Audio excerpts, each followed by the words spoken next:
yeah, this was also another opportunity for me to pull out bottles that I don't want to drink by myself. You know what I mean? Because I'll drink with you. We've established that was Yeah. like one of our first. That was one of our first bonding experiences. Was like I woke up super hungover in Vegas, and it was like 10 o'clock in the morning, and Wico and our other buddy handed me a Negroni. Yeah. And I couldn't have ever been happier, dude. Yeah. I was like so hungover that it's like you just gotta get a hair of the dog that bit you, you know. And I had a great day that day. Hell yeah. And I was like, okay, because I'm around jiu-jitsu guys, bro. I'm around athletes, nonstop. These guys don't drink alcohol. They don't stay up late. It's dialed in. Hey, bro, we're athletes. Come on. We are, but we're a different type that can have like a little bit more relaxed lifestyle, and there's just other people that they just don't do that. Yeah. They just don't open that door, and I totally get it. That's Alcohol super can fair. be bad for you, and it's a vice, and it's a sin. There's a lot of different angles. Yeah, I mean I'm a total, what is it, hedonist? You know what I mean? Like, I'm just trying to have fun, man. Yeah. Let me live, bro. Yeah, exactly. All right. Welcome back to another episode of Game Plan the Podcast. I'm your host, Davis Cole, and joined as always by our producer, Juice. Yo. Today, our guest is an entrepreneur. He is selling whiskey barrels all over the world. Please welcome to the podcast, Will Glass. Let's go. One shot. That shit, my guy. That was good. Are we done? Yeah, hit it. Game plan. Nice. Some of these I have from our Scotland trip, and some of these are just like really low bottles that I thought would be nice to like spread. One kill, but also like spread his Spread taste. the love. He maybe hasn't had some or something like that. Are y'all both pretty big whiskey guys? Maybe not like connoisseur, but consumer for sure. Consumer? I mean, I was like a bartender and then bar manager at Little Papacitos in Houston, which is like a Tex-Mex chain. Yeah. So I like got taught about tequilas quite a bit, and we did like a whiskey tasting like training one day. Yeah. So I started drinking whiskey when I started college at like 21. Yeah. Maker's Mark was my thing. I had a buddy that we would drink Maker's Marks like every Friday night. Yeah. And then it became like every weekend. We'd like start the bottle Friday, finish it Saturday. Yeah. And then I would always give him the bottle. And I never really went to his dorm. And then like a year later, I went to his dorm and I didn't realize he had like stacked them all on his cabinets like a college student would. Yeah, and I was Hell like, yeah. dude, Were they we empty killed. at And the it was just time? all, Yeah, it was yeah, just like probably 50. Legit 50 bottles of Maker's Mark. Straight just up lined Makers. And then it was like whatever, like the smaller bottle, and then eventually moved to like the 1.5 liters. The bigger one. Every Yeah. weekend we're doing Yeah. like the whole big bottle, you know? So, Sheesh. Half gallons. and then like by the time I was working as a manager, I would like get off work as a manager and then go like drink Blanton's at the bar. Oh, below my nice. So you building. know, okay, you know, you like know- I like yeah, I like yeah. bourbon a lot. Yeah. We've argued a little bit about peat and scotch. Yeah. We don't Because, like, argue. I I don't- don't. We don't argue. We were discussing Yeah. peated whiskey. Yeah. Natural And he conversation. was convinced that I could be won over, just because I was like, man, I don't know, scotches were not as good to me as like bourbon. So I really like the bourbon. Okay. Yeah. Okay. I just want to clarify. Yeah. We weren't arguing. I wasn't saying that you should or should not like peat. You were saying that he was saying he doesn't like scotch. Yeah. Because of the peat. And I said, It doesn't, no. necessarily have to have peat in it. Exactly. So, and yeah. I have some unpeated. Great. Right. Scotch As And do I. there's- As do I. Well, Yeah. yeah. Scotch is very similar to Japanese whiskey, which is also similar to single malt American whiskey. They can be if it does it's or does not not have peat. Yeah. peated. Yeah. Correct. Which makes sense because I also like clear liquor. So it's like the closest we get to that, I'm Yeah, probably going to like yeah. that more, right? Do we want to do a clap? Yes, we do. just a single clap. Yeah, on your own. Cool. Well, that's one thing I was talking my girlfriend. I was talking to her about this earlier today, and she said, "Well, what type of whiskey do you like?" And I said, "Well, that's obviously a loaded question, but my taste buds and everybody's taste buds change over time. So what I liked 5 years ago might not be necessarily what I like now, and that surely will change in the next 5 years." Yeah. I do get that because I feel like as you get older, you just get into scotch. Yeah, Like every gray-haired old man is like drinking scotch. My most recent experience with that was I heard 7. Uh-huh. I always thought it was 7 years, but Maybe that's it. I just made that number. Yeah. But my most recent thing was growing up. I never liked olives, Oh. and now, bro, olives. Yeah, give me a dirty martini. Fuck Oh, extra yeah. dirty, I yeah. fuck with that. Yeah. And then eat the olive full of vodka after. Yeah. Oh God, I thought you were about to say eat the pit. I'm like, Yeah, no. Maybe next 7 years. Yeah. Yeah, I feel like I went through the exact same thing where like when I was, it's like they're too salty when you're younger because like you're more sensitive maybe. It was when you like, get older, you just, yeah. crave it. It's Yeah. so good. God. Yeah, olives now. Fuck though. So, where are we at? Whiskey? I say we just start with trying whatever the first one you think we should try. Yeah. Well, And then- yeah. We can start with. Let's- Are we rolling too? And then y'all edit this after? How does that work? Yeah. Yeah, We're yeah. just We'll we probably just just go. roll off the good point. Yeah, and it gotcha. just starts there. Okay, cool. And then- I will. Yeah. So in order the in the 60s, I want to like tell you a little bit about Yeah, whiskey go Yeah, before I'll- we get in this. In the 60s, Congress passed this resolution that defined American bourbon and how you make that. One of those things, it has to be made in the United States. That includes every state. There's a myth that it has to be made in Kentucky. That's not true. You can make it in Hawaii, you can make it in Alaska, you can make it in Texas, which we've been doing consistently since the 90s, and the Texas bourbon market has exploded since then. Number one, it has to be made in the United States. Number two, it has to be aged at least 2 years in new charred American oak barrels, which is a specific type of oak. It's white oak. The botanical name is Quercus alba, and that specific wood, when the whiskey is soaking into the wood, it naturally absorbs it more than other types of oak. So when Congress passed this, they said we're going to use white oak. It's the best oak to use when you're aging whiskey. So made in America, aged at least 2 years in new charred American oak barrels. When you distill it, it cannot be hotter than 160 proof at the start of the distilling process. And when it's finished, it can't be below 80 proof, which is 40% alcohol or 80% alcohol at the beginning. That is it. So if you follow those criterias, then, sorry, I missed the most important one. It has to be distilled by at least 51% corn. So you have like all these whiskeys out here. Some of them have corn in them. Some of them don't that I brought. But in order for it to be bourbon, it has to be distilled at least 51% corn. The second and third ingredient can be whatever, but as long as it's over half corn, it can be considered a bourbon. Is there a limitation to how many total ingredients? There, of my knowledge, no, but it gets a little tricky. I've seen people do 4 different ingredients in them. I don't think you could really do 5 with just mixing and matching. It would be too difficult of a process, and then it would also cost a lot of money to do that. And at the end, it's not worth it to do that on a large scale. But I've seen 4 ingredients in them. Yeah. What are the other common ones outside of the 51% for corn? So your typical straight bourbon is going to be corn, rye, and malted barley. The corn is going to provide a lot of sweetness in the whiskeys that you're drinking and the bourbons that you're drinking. The rye is your typical feeling and thoughts when you take a shot of whiskey and your face goes, oh, like that. That's the rye. It's going to be a little bit hotter and a little bit spicier. And then the malted barley is typical of that single malt. So, but it's a little bit in there. So when I'm talking straight bourbons are usually 70% corn, 20% rye, and 10% malted barley. Okay. Stuff like that. So it's minimal malted barley. But then where it gets fun is that you can play with the second ingredient and third ingredient, and you can have a wheated bourbon. You can have a high malted bourbon. But as long as that's above 50% corn, it doesn't matter. Yeah, which we can try. Yeah. But I wanted to start with a typical straight bourbon. So I brought an Eagle Rare, which is it's aged for 10 years. This is a lot of the whiskeys that I brought are what you would call allocated whiskeys.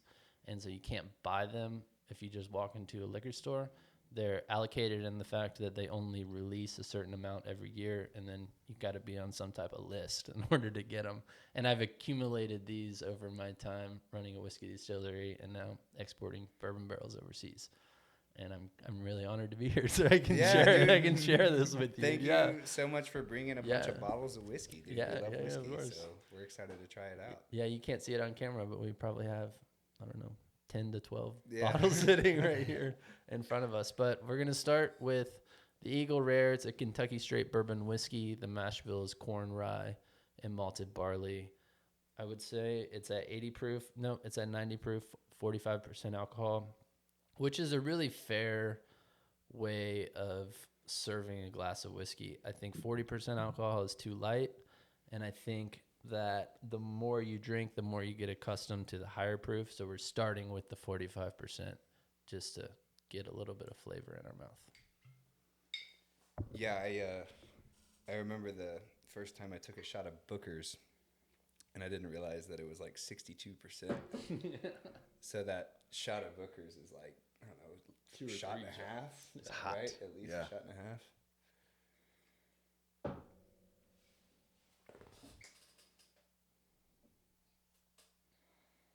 you go, Juice.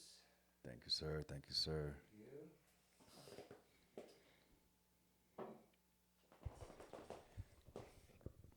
And the first sip is always a little bit hot, no matter what type of whiskey you're gonna drink, because you're. Yeah. No, it's like bread and butter for me. Yeah. Yeah. The Eagle Rare is smooth. That's one of my favorite bourbons. Where's that one made? That one's made in Kentucky. Probably Louisville. Everything's made in Louisville. It's owned by Buffalo Trace. Yeah, that's right. Buffalo Trace owns it. Okay. Buffalo Trace makes Weller. They make Eagle Rare. They make Blanton's. Those higher. Yeah, Buffalo Trace was always like a good ones. Go-to where it was affordable but so good. Yeah. Especially for cocktails. Oh, like, yeah. It's like a really good bourbon to mix with other stuff. Mm-hmm. We used to make like blueberry or blackberry, different, short glass cocktails with whiskey and stuff. Muddled. Yeah, exactly. Cool. Are you familiar with like actual recipe, like ingredient ratios for all of these? Not all of them. Okay, Eagle Rare does not release their ratio that they do, so that's a private recipe. Mm-hmm. But they do release that it's corn, rye, and malted barley. If I had to guess, it would be between 70 and 80% corn, between 20 and 10% rye, and the rest is malted barley. That's my guess. That's your typical straight bourbon. Do you know like where they get the barrels? Where they like do the logging for these white oak trees? Yeah, most of it is done in the northern tip of Alabama. So when I said a specific type of white oak that they're looking for, that is only grown in the southern half of Tennessee and the northern part of Alabama. And so they're really focused on that area. They log them. They're sent over to cooperages. They cut them into individual staves, and then they have to sit outside and dry for a year plus to create I'm not too familiar on that part.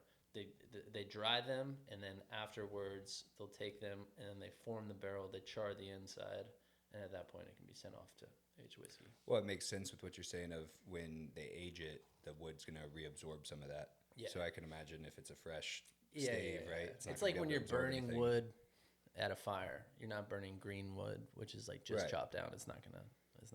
Yeah, and the inside won't get a nice char to it anyway. Yeah. So there must be so many, like all the whiskey distilleries are chopping down trees, right? Because not like the whiskeys, the distilleries aren't the coopers. Correct. Right. Most whiskey distilleries do not chop their own wood and create their own barrels. Jack Daniel's does. They're the largest, I would say the largest barrel producer market in the whole United States. I was there last week, and I get to see it all firsthand. They have it from the start to the finish, so they work with the farmers, get the wood. They have their own cooperages, which actually the cooperage was just acquired by another cooperage last year. But then they're sent off to their distillery. They age the whiskey. Jack Daniel's is a whiskey. It's not a bourbon. It's a different different Right. way of making. I was just about to ask the difference there. The because, difference. outside of being made in Tennessee, what makes a Tennessee whiskey? I'm not too familiar with the exact process they use, but it is a form called charcoal filtering the whiskey, and so that in itself takes away from whatever would classify it otherwise as a bourbon. Is the charcoal filtering? Yeah, I'm not familiar with that process. But you think as far as the mash goes, it's probably more similar to yeah, bourbon? it's Okay. yeah, corn, mostly corn. For folks watching and or listening, could you break down differences between family of whiskey versus specifically bourbon? Yes, all bourbon is a whiskey. Not all whiskeys are bourbon. That's the easiest, most simple way to put it.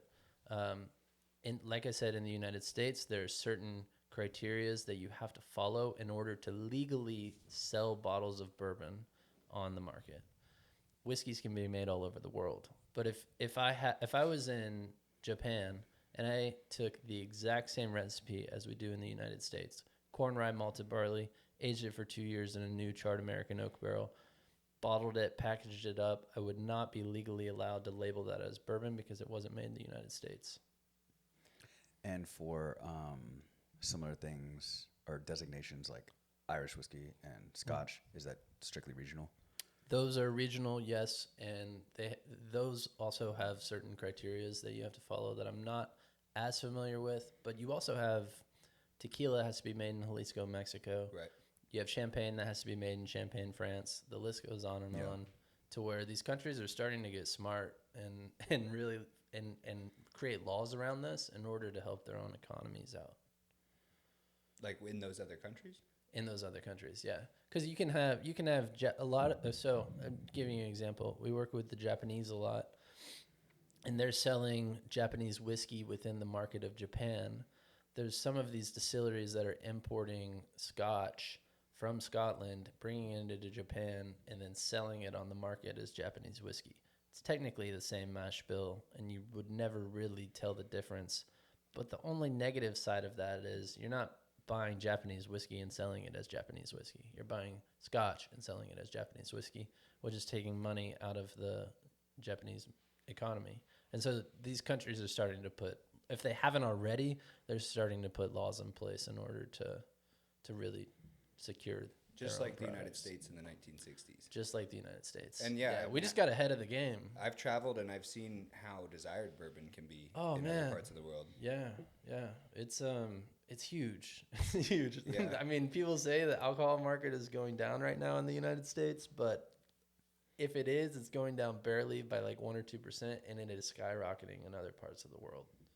Does the label straight bourbon whiskey have any legal bearing like bourbon? Straight bourbon whiskey would just be would follow the same criteria as you would if you're just making bourbon. It's just a clean way to put it on the label. Okay. Yeah, there's an organization called TTB, which is the Federal Regulation of Alcohol.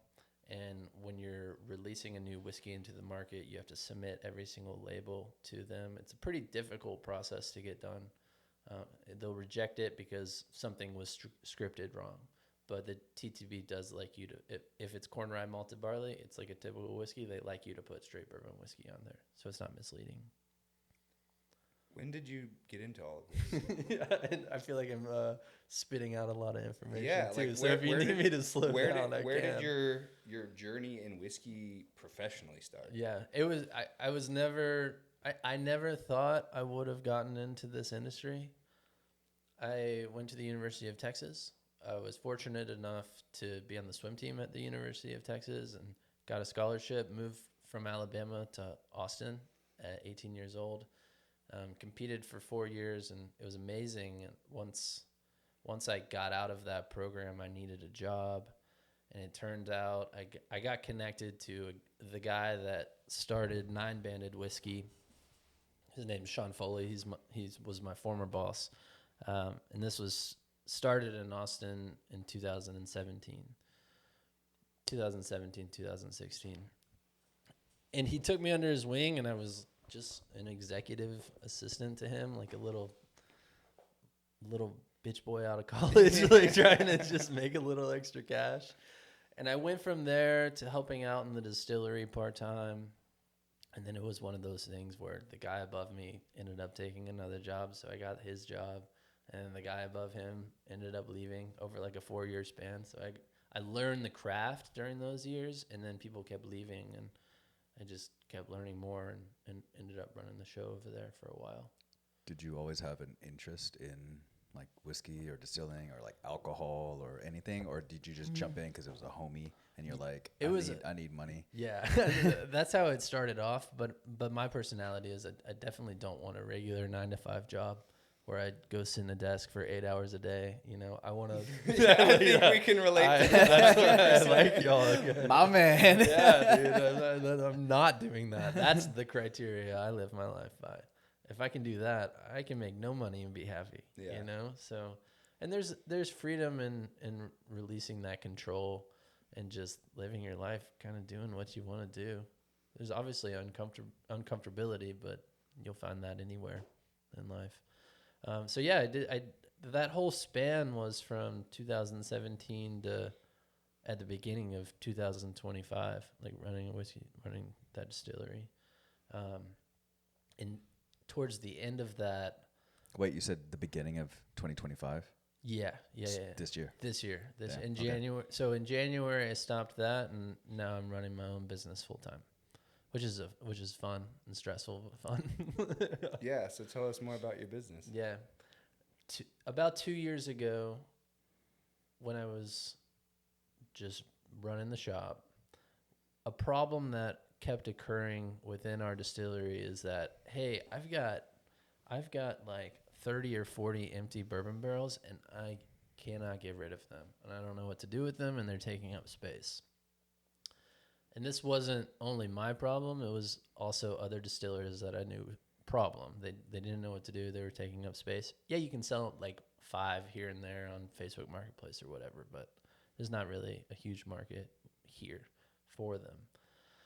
So I thought about it a little more, and this tequila company that we've worked with off and on, we shared a warehouse in Austin with them. They reached out to me and said, hey, Will, we need bourbon barrels sent down to Mexico to age our Reposado tequila. So another prime example, you have Blanco tequila, right, but you also have Reposado tequila. The way you make it Reposado is that you're aging it in an ex-bourbon barrel. Okay, so that opened my eyes up, and I was like, wait, I have like all of these barrels in the back of my warehouse that I don't know what to do with, and you're telling me you need them in Mexico? Like, my eyes lit up, and they said, yeah, not only we need them in Mexico, I want you to buy as many as you possibly can and send them down to us in Mexico. So little did I know at this time, about 2 years ago, maybe a little more than 2 years ago, there was a fucking huge like a supply shortage of bourbon barrels all around the world. Because during COVID, Scotland bought up every single bourbon barrel on the market that they bought up every single bourbon barrel on the market because they didn't know how much they were producing. And during COVID, alcohol sales skyrocketed.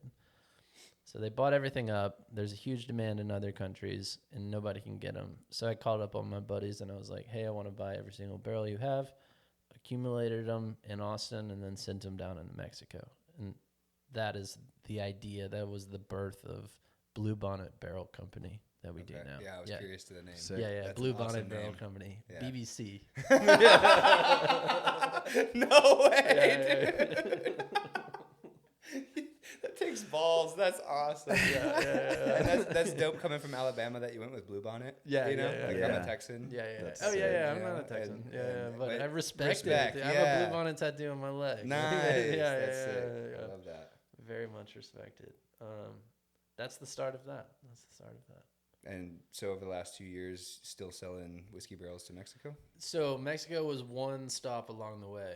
I was thinking about it yesterday. I was like adding up in my head all the countries we've sold bourbon barrels into. But before I tell you that, you have to like understand why they need them. Is one, I mentioned at the beginning of this, is like the specific type of wood that we use in the United States that you can only get in the United States is Fakakasha Kashamvasha. What was it? Yeah, what was the... What was it? The Quercus alba. Quercus alba. Yeah, there we grown go. in the northern part of Alabama and the southern part of There we go. Tennessee, is the best wood to age any type of spirit in the entire world. That's one. But two, all these other Chinese whiskey distilleries, Japanese whiskey distilleries, they want to age their products in ex-American bourbon barrels, because who doesn't want to slap that on their label over there, because it sells out like that.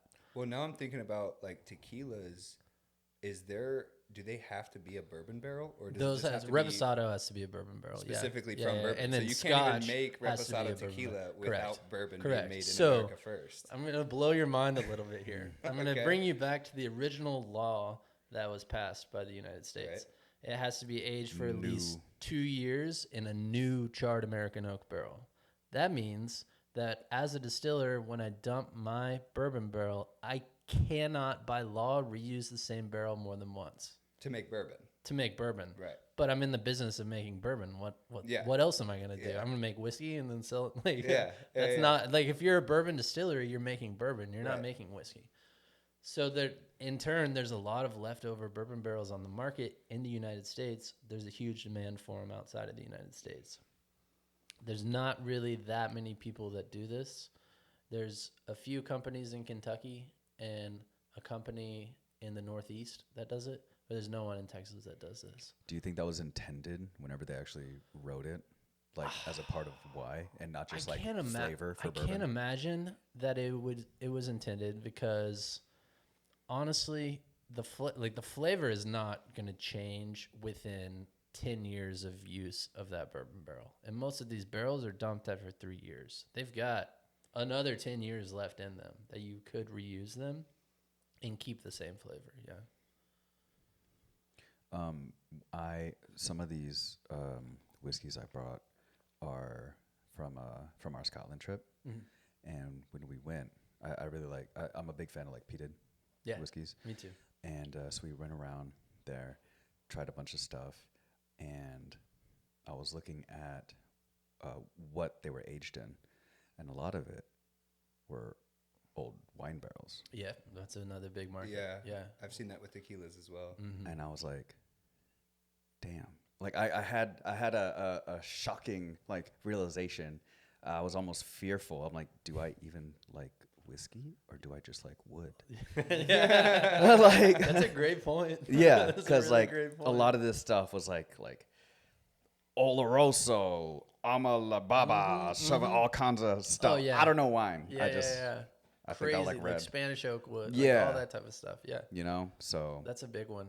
Absolutely. but I don't know what wine would be in, but is there some wine that's aged in bourbon barrels as well? it doesn't go that way. It only goes the other way. Okay. So you're taking the wine barrels and aging rum. You're aging bourbon, but you're not doing it backwards. The wine, I don't know. There's wine snobs for a reason. Yeah, well, the difference with that wine barrel, though, right, is like it's not fired. It's not a charred barrel, right? It's just a wood barrel. You can char them you can char them, but I would say most of them are not. Yeah. Ooh, what's a sauterne? What's the what? A sauterne. Sauterne? Sauterne. Yeah, I don't know. I feel like it's just like a kind of barrel. I don't know. It's just a I'm not random sure. thing I had. In mind. I'm not sure what a sauterne is.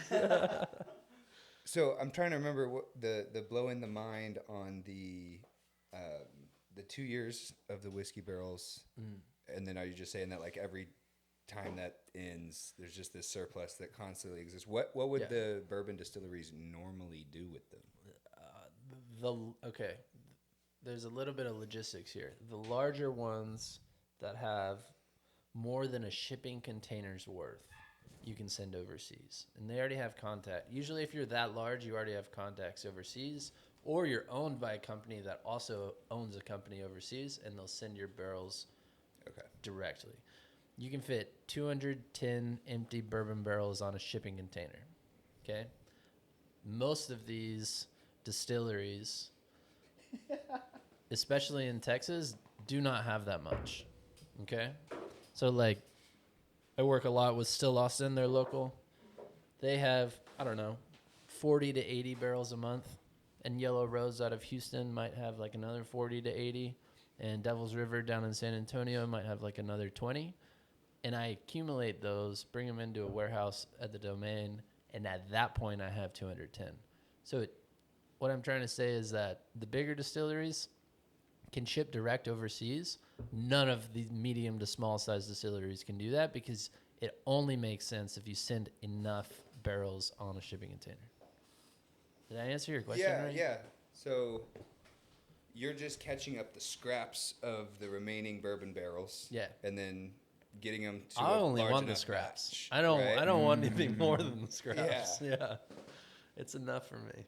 And then just shipping containers to different countries, and then say if you have like this shipping container with different types, they have to kind of be labeled and know which specific ones they were, depending on what they're going to do with it after the fact. That's correct. Yeah. Because they're not all like treated the same, I imagine. The barrels? Yeah. Most of them are. I mean, Really? they're all 53 gallons.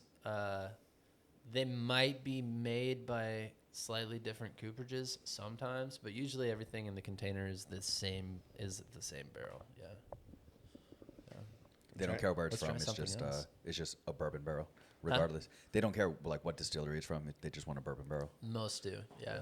You got to be pretty secretive about what information you share, because I have had people go around me and then contact the distilleries directly after I sell it to them. So it's always a game. It's always a game of like, what information am I going to share? What am I going to hold back? You know? Yeah. But like at the same time, building a working relationship with these people.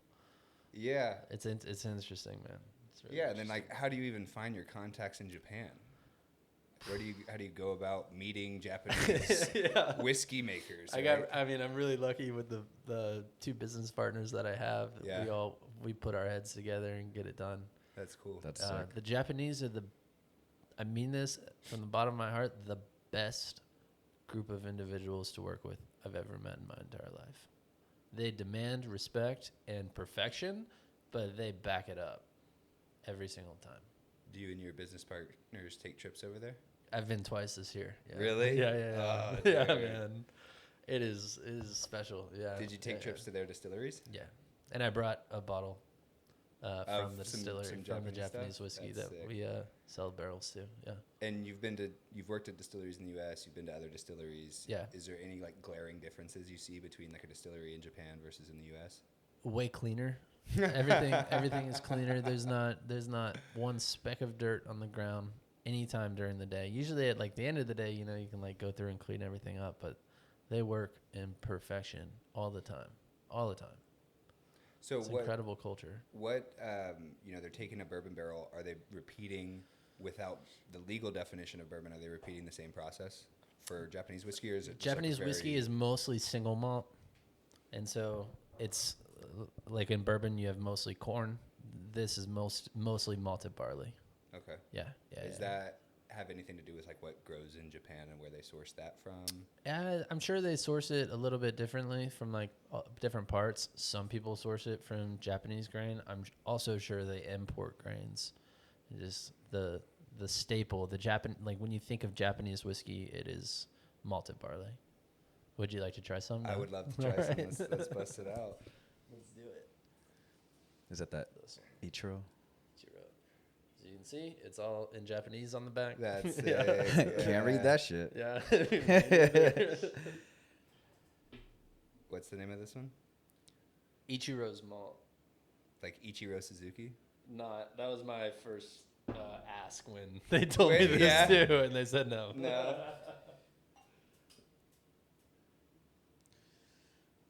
Thank you. Yeah, this one's special because we actually do sell these guys the barrels that they use to age this in. Nice. Oh, that's cool. So you've kind of helped in the process of Yeah, the this creation of tinted this. color is from the barrels that we've sold them. Well, cheers, Hold boys. it up to the camera. Cheers, boys. Cheers. Oh, that's completely different than the Eagle Rare. Wow. So different, but Yeah. good. Yeah. But yeah. like just like you said about, I guess there's less rye in this one. Oh, there's no rye. Yeah. It's all malted That, barley. like, Yeah. Spice you were talking about. There's no it's not spice there at all. There's Yeah. no spice, and there's no peat.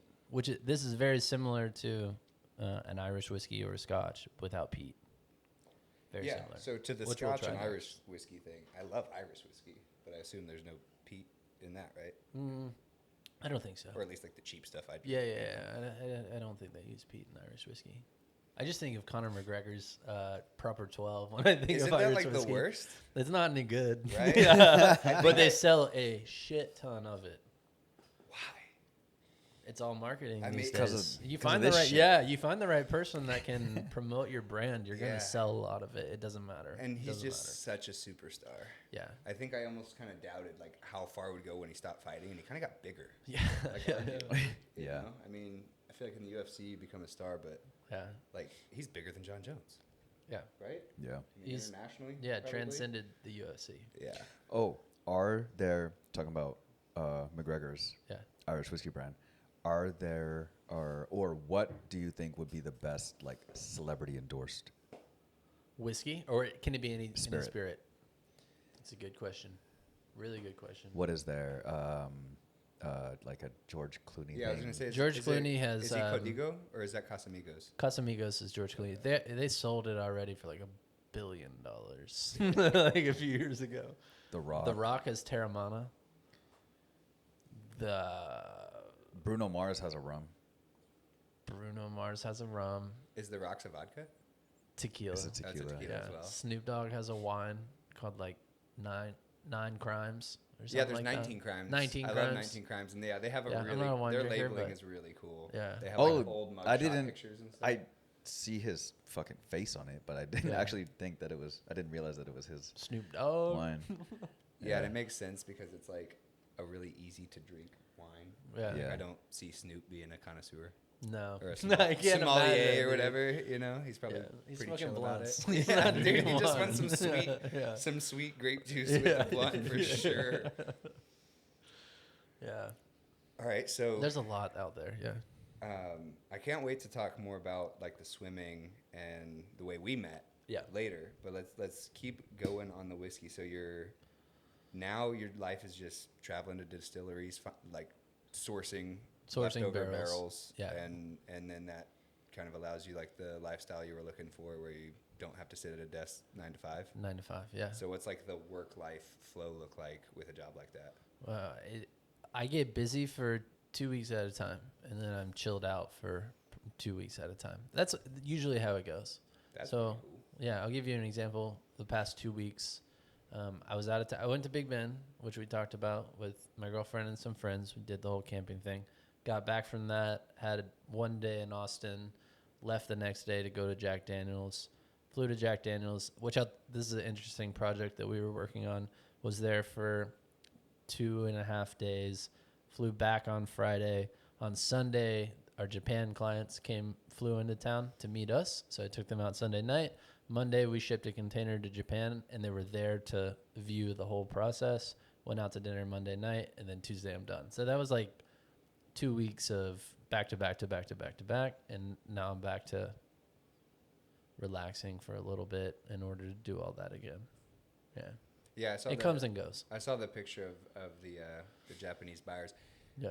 What is it like taking out Japanese clients in Austin, Texas? Like, where do you take them? What do you show off in Austin to a Japanese? Yeah. Obviously client? barbecue. I took him to Salt Lake on Sunday night. Nice. Monday we worked in the morning. It was that day it was cold, so I was like, Nice. bring a jacket. You're here for the coldest day of the year. Yeah. We worked. Went to lunch at Loro, which I don't know. Have you been to Loro? No.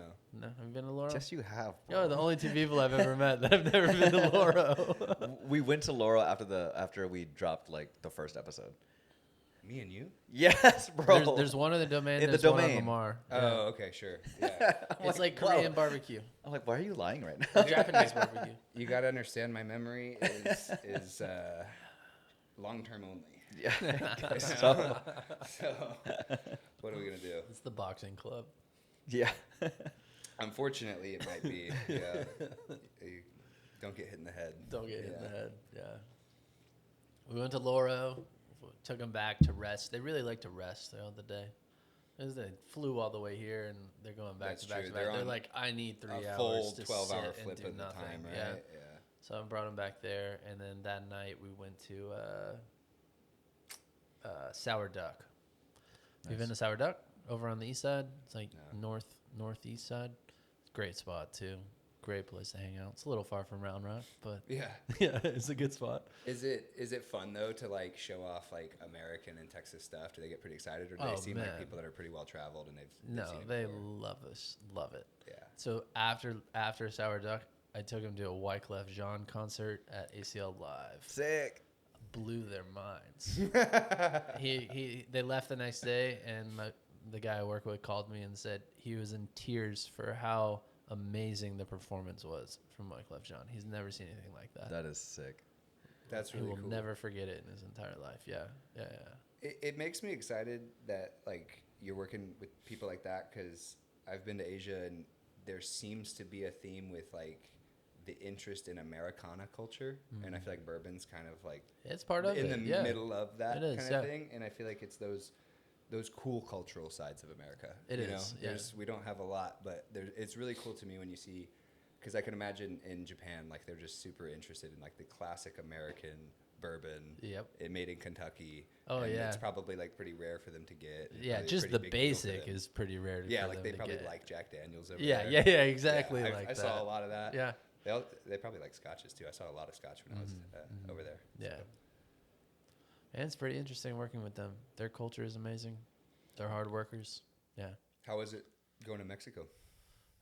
Mexico. So I haven't been to Mexico on work. I've been to Mexico for fun. Yeah, we sent Nice. them into Mexico. I haven't gone there for work. Planning on it. Yeah, it's so close. Yeah. Yeah. I've been wanting to go to Jalisco for Yeah. ever, kind of ever since I started bartending. Yeah. I was making margaritas and stuff, and just Go down being there and taught check about it it. out, And like, yeah. yeah, the same thing. It's like, oh, it has to be from this one region. And I had at the same time learned about bourbon, and I was like, man, I want to go to this one region. That's really cool. Yeah. Let's go, bro. Let's take the pod. Y'all should do that for sure. Get Excited. like, I don't even know what they're called. Tequila sunrises on the beach. Yeah. Yeah, that's not on the beach in Jalisco. Never mind. But yeah, I mean, we shipped them into Mexico, but I haven't been down there physically for work. But you were mentioning earlier that there were other places you've traveled to. Yes, there's other places we traveled to and sold whiskey into. Taiwan. Sold, not Taiwan, but Not close yet. to Taiwan. Yeah, China, which I want to come back to China. That's an incredibly interesting story that I have to share with somebody before the end of the night. For Okay, sure. China, Japan. I like work my way around back to the U.S. Obviously, the U.S., Canada, Mexico, France. I'm gonna forget some in Europe. France, Romania, India, Nepal. Damn. And I'm missing two, but I can't remember right now. Yeah. Whiskey distilleries in Nepal. Nepal. Yeah, that blows Is my that mind. That's insane or crazy. what? Yeah, because all I Insane. think about with Nepal is like meditation and Yeah. like the Himalayas. Yeah, the And Himalayas. Sherpas and stuff like And that. they make whiskey, and they want to age their barrels in empty bourbon barrels. They want to age their whiskey in empty bourbon barrels. Is there anything that even compares to like the desire for a bourbon barrel? Like internationally, like is there people looking for champagne barrels or wine barrels for other purposes like this? What you said earlier is a huge market. Is these specialty type of casks where they're called finishing casks, and so you can either import them. Not a lot of people. What they do in the United States is they import them from France and Spain. It's like crazy specific types of wood that can only be found over there, and then you'll have like a typical bourbon, and you'll age it in whatever type of cask. Like a Chardonnay barrel or Yeah, whatever. yeah, Yeah. whatever type of wood. I is see a lot of in like those. sherry. Yeah, I brought what is this? Oh yeah, that was the rum one, right? Yeah, so this is a little bit different, but it's straight bourbon whiskey finished in rum casks from the Caribbean. So And so does that one pick up like some of the spices? yeah, definitely. You ready for it? I knew this it would flow up. like this as we go. Yeah. No, it's sick. I think they're actually pretty good. A little bit of spill.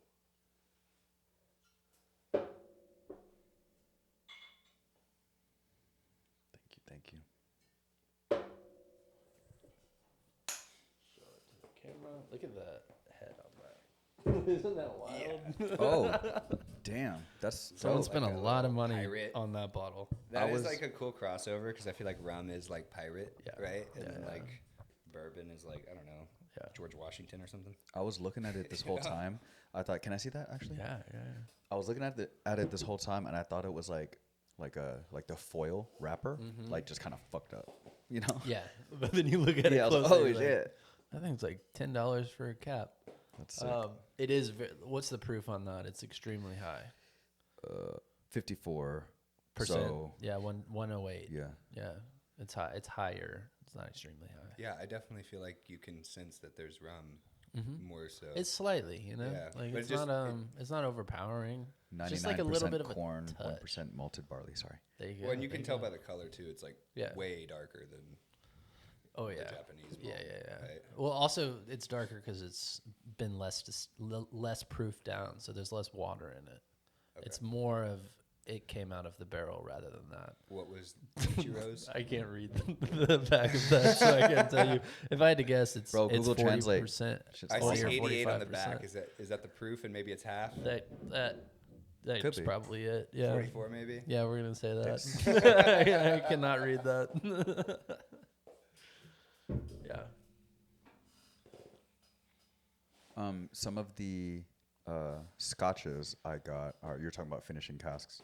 Some of the scotches I got, I'm not sure if this one is one of them, but it's like completely aged in sherry, Oh, fun. which is like, bro, it's like, Yeah. just say it. It blows your mind when you first try something like that. You're like, I didn't even know that existed. I'm saying, yeah. We were over there, and I was like drinking all this whiskey, and like a large part of me, when we first got there, I was taking sips, and like you said, mind blown, like Yeah. doors opening, eyes opening wide, and a big part of me was like, just be here now, just Yeah. enjoy it. Take like, it you're in. never gonna have this again, you know. Yeah. Even if I come back, like the same stuff's not gonna be there. It's all different barrels, different rotation, Oh all yeah, of that. that's part of the beauty. So of just be here, just enjoy it, just Yeah. live, you Yeah. know. So yeah. It's special. It's a fun hobby. Sweet. Well, That sweetness of that rum really comes out. Yeah. let's do some personal history and go back because I was a swimmer as a kid. I did swim team. Awesome. I got to Bro, do, y'all need to teach me. Jesus fucking Yeah. Christ. Oh, Well, we we do. could We make do. that We happen, found yeah. out today we were training, and Juice cannot. We also call him Juice. Okay. Wico Juice cannot swim Oh. apparently. So I can we got- try really hard though. Can you float? No, I want to learn how to float more. Can you go to Barton Springs I can, yeah. and jump in? 100%. Okay, cool. Yeah. That's good. That's good. Yeah. I love water. It's Yeah, kind of, yeah. I don't know if it's a problem, but I love water, and I love being in water. Yeah. And like, I'm not afraid of it. I'll just like, Yeah. Well, Gotcha. Yeah, you have no fat. You're flailing. So there's no Yeah, buoyancy you're in your sinking, body dude. at all. Yeah, so you're it makes sense that sinking. you just sink like a rock. Anyway, I did like UT swim camp. Yeah. I don't remember how old. Awesome. I think I was probably 12ish Yeah. or something. And I don't remember the I name worked of the that dorm. before. Yeah, right. So I can't remember the name of the dorm. It was like a big, ugly green building or something like that. It was probably Dobie. Yeah, it was. Yeah. That's where And the so we like campers walked stay. from there to the pool, and like I think it was 2 days. Yeah, and I for was sure. not ready for it at all, and it was really brutal for me. Yeah. But that was actually kind of the end of me swimming. But I started probably like 5 or younger than that. Yeah. Did that for a long time, and then I did a study abroad semester in Bangkok, Thailand, and I needed a PE credit. So I took swimming, thinking I was gonna take like learn how to swim, and it was not learn how to swim. It was like swim team. practice, yeah. But it was great because I was like not really competing in Muay Thai anymore, but had just finished like a couple years of really hard Muay Thai competition, and I was in Thailand training, so I was in like really great shape. And he was able to like take my swimming from like decent as a lifelong Dang. swimmer to like Pretty efficient. good, Yeah, I yeah. got way faster in like Wow. 4 months. It was really cool. Super crazy old Thai man as the coach. Yeah, and yeah, like yeah. really pushed us. Indoor pool or outdoor pool? Outdoor pool That's in sick. Thailand Wow. where the water was probably like 80 degrees. Yeah. So it was like a bathtub. Yeah. And like we swam at like 7 o'clock in the morning, and by like 7:45 it was so hot, like you really didn't want to be outside. But I love swimming. I grew up as like a kid that you just couldn't get out of the pool kind of thing. So I imagine for you it's probably similar. Very similar. Before college. Yeah. I started swimming when I was 6, and the whole reason I did it was my older sister was going to summer league swimming as a kid. So she's 3 years older than me. She's 9, and so I just followed her everywhere. And then at some point along the way, someone told my mom that, hey, you should probably do club swimming, like at a young age. 'Cause they could tell that we were decent at it at the time, and it was an opportunity to do something. And around probably 9 or 10, I started doing club swimming, and then by 11 or 12, we were doing 2-a-days. I mean, you obviously know, but Juice, it's a very fucking hard sport. And it sucks. The way I tell people and I describe it is it's a lot of these sports that my friends were playing in high school, they're games. Like at the end of the day, you win something. Like if someone wins and someone loses, which happens in swimming, but like you're either winning the race or you are losing the race. It is not a game. You're against yourself and you're staring at a black line and there's water in your ears and you're not really talking to anybody. Like I'm making it sound like a terrible thing, but I'm also very thankful for it because it got me here. It actually sounds awful because you're literally not breathing half the time. It sounds terrible. Yeah. And at a certain point, it becomes very meditative. If you get in that flow and you're controlling your breath and you're breathing every 3 strokes or every 5 strokes, it almost does turn into like a yoga. If you're not working too hard, it can be like a very yoga meditative state. Yeah, over the years, when I was competing in Muay Thai and Jiu-Jitsu tournaments, I would use that for like my cardio training. Probably twice a week or something like that, and it definitely helps with that too. Because there's nothing. Fight camp can be brutal, and even though the conditioning can be brutal, it actually is kind of like a peaceful way to get the conditioning out of the way. There's no physical harm on your body, for the most part. You know, some like shoulder injuries every now and then, but. Did you get a scholarship to go to UT to swim? Yeah. So what was it like at 18 going to Austin, Texas with a scholarship? Yeah. Because that is we got 6th Street. This is like a going out kind of city, right? It is a going out type of city. You were 18 on scholarship. I imagine you probably had a lot of fun at the beginning of that. It's a pretty controlled environment for the freshmen. Like the rest of the team knows that like when you're coming in, you're like, oh my God, Austin, Texas. You're coming from Mobile? Yeah, Mobile, Alabama. Yeah.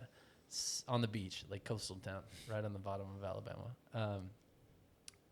There was a rule in place that the freshmen weren't allowed on 6th Street, but we could do other things, and we had fun. We had a lot of fun.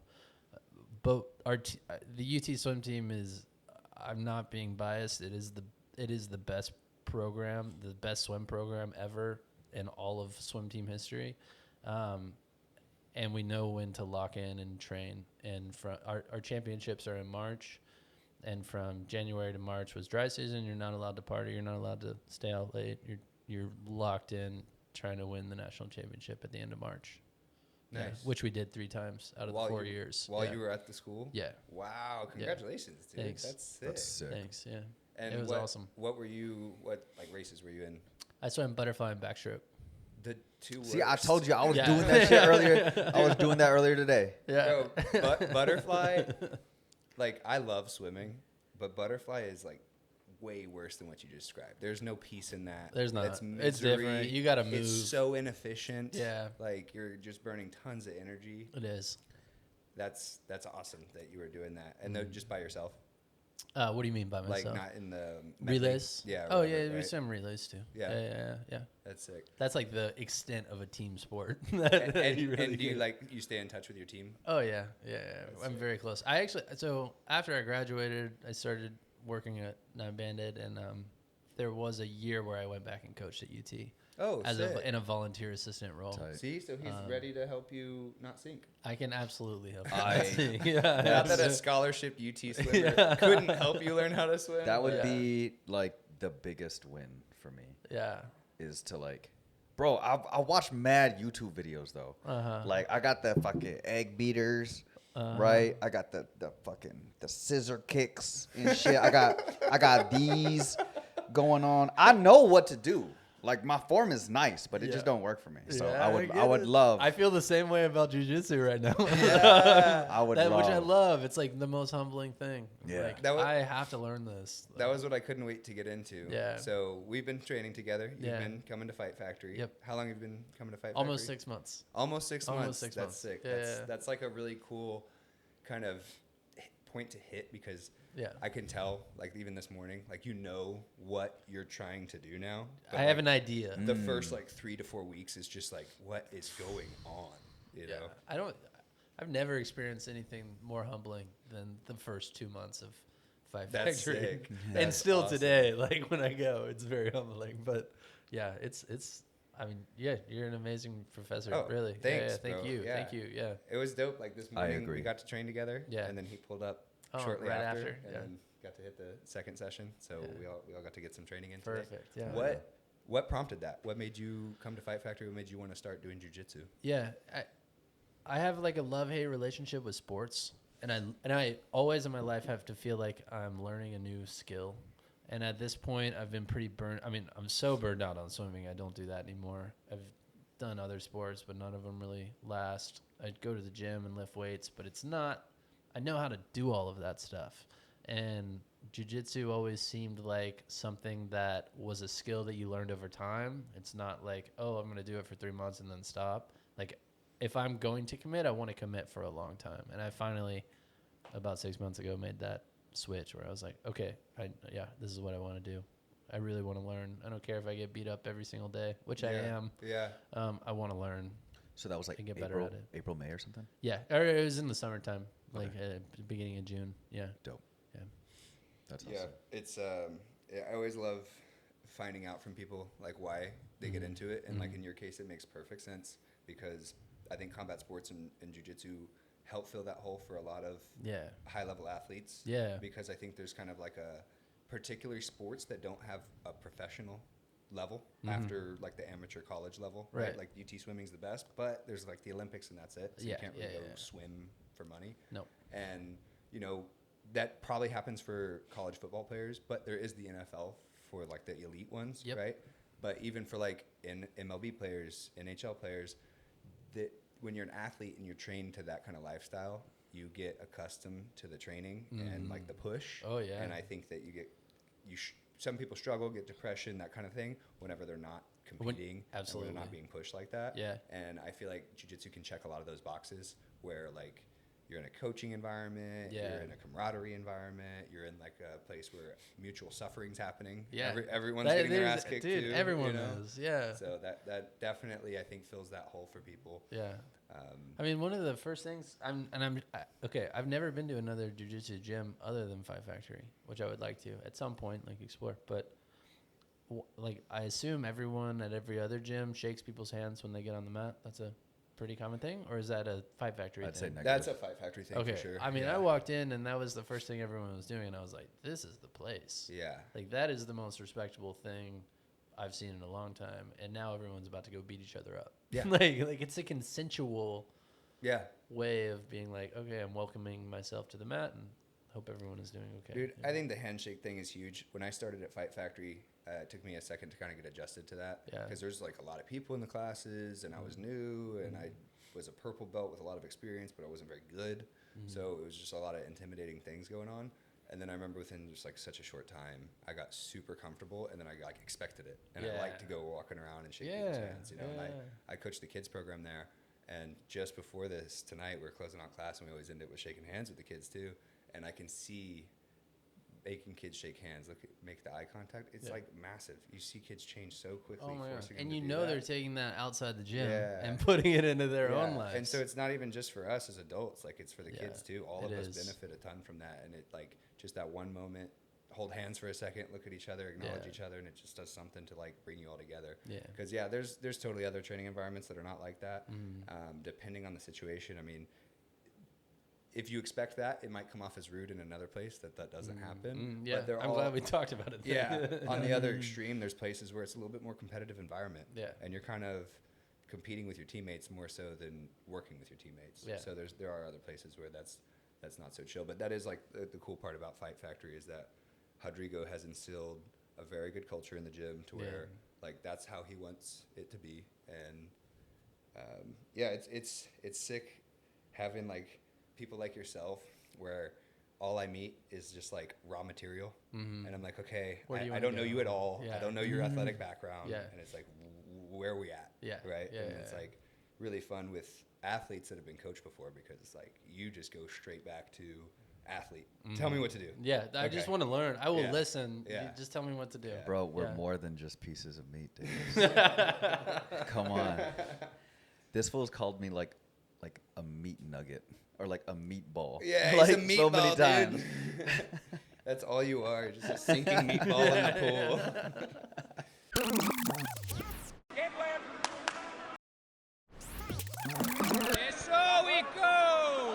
So what, with 6 months of training, that's enough training to get some benefits of it, to get some negative effects from it. What would you say you've kind of learned? Have you had any like injuries? What's like the best and worst things you felt in the 6 months since you started? I felt like when Lewis laid on my wrist this morning, it was about to snap in half. That's a big boy. Yeah. But you learn from that. But you learn from it. Right. Yeah, I'm like, I shouldn't put my arm out like in that. That's the biggest takeaway is I keep leaving my head up or putting my arms out in very, very bad places. And then Ivan tells me, act like a ball, stay tucked, put your arms to your knees, you know. Yeah. That's the biggest learning lesson that I'm currently involved in. Yeah. Do you feel any benefits outside of the gym, off the mat? Walking around in my day-to-day life. Yeah. I feel more secure and confident walking Yeah. around in my day-to-day life. That's Absolutely. that's where like what I'm kind of getting at with the 6 month mark. Yeah. Is that when I meet people, and I mean people come in at varying levels, but Yeah. like whatever person you are at start day to 6 months, you're generally more confident. Like even Yes. if you're the most confident dude in the world, Right. you gain confidence from You it. do. You know? Yeah. Physically and emotionally, like just Yeah. all of it. Well, and yeah. like you said, the humbling part. I mean, that's why I think it's cool that you come into the gym and train Yeah. because like you're a successful guy and a successful athlete. Like you don't have to get humbled like that. You chose to go do it. Yeah. You know? Well, I know it's like it's a learning.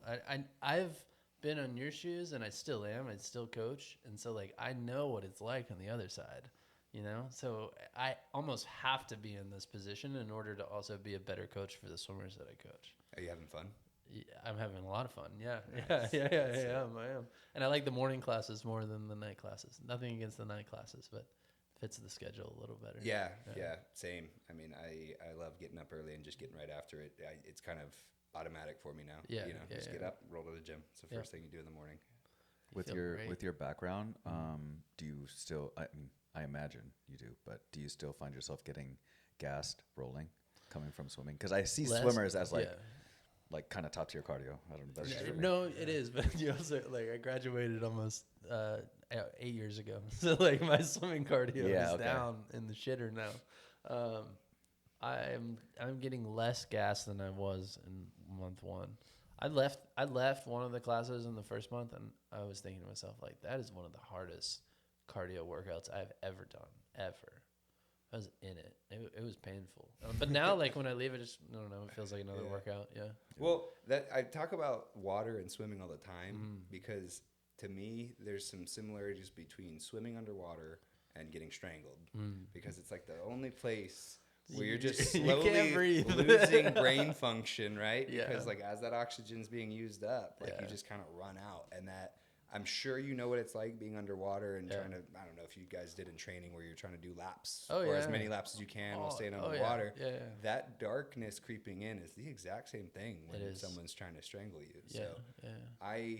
that's kind of why I like using the water to help with the jujitsu training. But I imagine for you, there's probably some stubbornness on the strangles where you're like, I've been here before, I can fight this You off. can get you out. know? Yeah. I haven't seen anyone pass out yet. I don't know if that happens I mean, for the every number, now and then.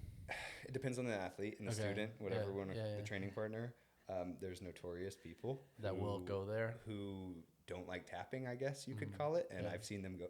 Some people going out a bunch. Yeah. I've trained for 16 years. I want to say I've tapped 10,000 times. I don't know. Yeah, I've yeah. tapped a lot, right? Yeah.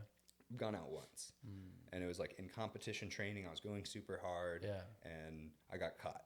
Okay. You know, Yeah. and it was kind of in the midst of a scramble, more or less. So I, as a coach, would say like, there's no reason for it. You got slept recently, didn't you? No. not in rolling, like in demo, right? Or like we were talking about it recently. That wasn't recently. Okay, first here. Yeah, let's That wasn't recently. Okay, so do you want to open one of yours? yeah, for sure. Yeah, we Let's can try do. Is there anything that kind of strikes Sticks fancy? out? Yeah.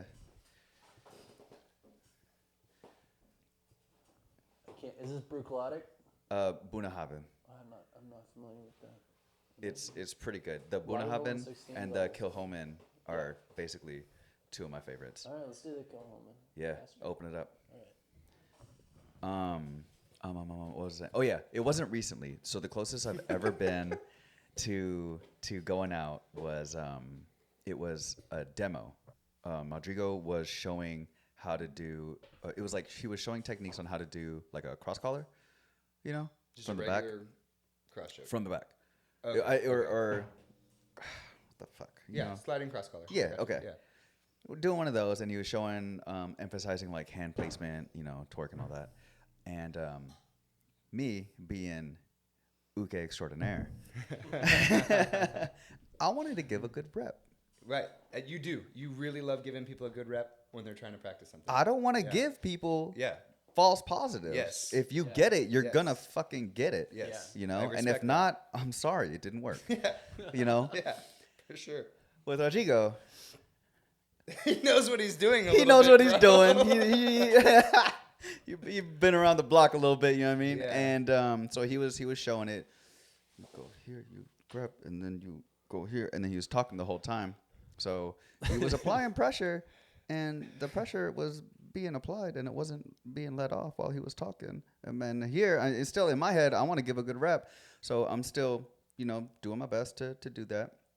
And then he says, okay, or like he goes and really cranks, and then I tap, and then I didn't go out. But when he released, I may have did like a little hop kind of thing. I was like, Yeah. and then he turns and he says, "Wiko, you good?" And I said, "Yeah." He said, "You good?" I'm like, "No." So I didn't go out, but I was damn close. Yeah, that kind of seizure looking thing happens a lot. Yeah. And I mean, I've also had a lot of those where I'm getting someone's attacking my neck and it's really tight, but we're kind of scrambling and I'm fighting out of it, and then I get out of it, and while rolling, I'm like, you're kind of going you kind of have this weird, I don't even know if it's seizure type symptoms or what that is, but I've seen a lot of that reaction. And I just watched a video on Instagram, I think yesterday.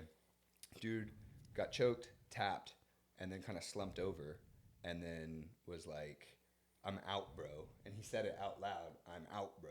But he was still all weird. So I think you can kind of get into this place where you're not really conscious, but you're not completely asleep. Yeah. Yeah. But then the next step is you straight up snore, which is kind of a funny thing to bring back up. The reason we're doing a podcast and why it's called Game Plan. We've already talked about this on here, but for your sake, his first jiu-jitsu match ever at a tournament, he choked this dude out with a loop choke, which is the same technique that made me go unconscious. So it's kind of like a special move that works really well. Special. And, the guy he put out was just out for a while. He was out for a while? Yeah, and minutes? No, No. maybe 15 seconds or less, probably. Yeah. Before he came back. Yeah, but you will hear people full on snoring. Yeah. And then there's a lot of funny things about once you wake up from it, Yeah. you feel really well rested. Oh, really? And I've had other people where obviously you're out of it, Yeah. right? But you feel kind of well rested. You feel kind of alert sensation, but you also can tell that you're kind of fucked up. And so people will come out of it, and I've seen people be like, "I'm sorry, I'm so trashed, bro," because they're waking up from being choked out, and they think that they're drunk at the gym because they're all disoriented, and they're like, "Oh, I'm sorry, I'm so trashed, bro. I'm so trashed right now." And then they're like, "No, you're not trashed, bro. You just got choked unconscious." And then 5 seconds later, they're back. And you're like, "Oh my gosh, yeah, I did get choked out. Oh my god." My only beef with it, I mean, it's probably really bad for you to get choked out. Yeah. But what I don't like seeing is people that get choked out and just go right back to training. Bro, Like, take a second. take the day. Don't train anymore. Like, you just went unconscious. I don't know. This is not coming from a medical expertise at all. It's just like, there's no way that that's good for you. Yeah. And in my experience, like when you're close to getting out, like it's easy to get close to getting out again, you know? Like if Yeah, I'm I choking can you see close to that. being on the brink and then I do it again soon right after, like it just sounds terrible for your brain. I mean, It talking does. about headshots from boxing and Thai boxing. Yeah. I don't know. There's no evidence or anything yet, but like getting strangled or near strangled over and over, probably not good for brain health. There's no way. You know, it's literally choking the blood flow to your brain. Yeah, taking oxygen that's out of pretty your sketchy. brain can't be good. Do you have any? So which one was this? This is the Coloman So is this a Scotch? Yes. This will be a Scotch, Yes, it is a Scotch. I forgot the from details. Jesus Collection. Yeah. Is it peated? Cheers. It's a single barrel cat. What is that? If I remember, it might be slightly peated.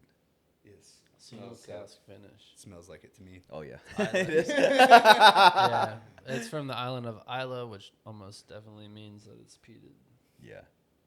Yeah, and so peat is like not charcoal, but some kind of Peat's dirt. like it's like a type of dirt. I'm not really that familiar with it, but I know that they're like smoking it up through the dirt into the Yeah, distillation it's like process. they cut out sections of a bog. Right. I've seen like a tool, looks like a big spatula. Yeah, Right. yeah, like a slice of cake. Yeah, They take it out, dry it, cut it up into little chunks, fire it up, and then blow the smoke over the what's it called, like a barley room or like the malting room, malting floor. That's it. Yeah. And then the flavor from that smoke, just like think like Texas barbecue, right? Yeah. Imparts itself into the barley, which is then used in the distilling process. Well, Hence, here we go. what I can say is Tastes like shit. compared to the bourbon I liked, that was very familiar to me. Yes. I'm used to that. I liked it. And then we did the malted one, which was Yeah. different but pleasant.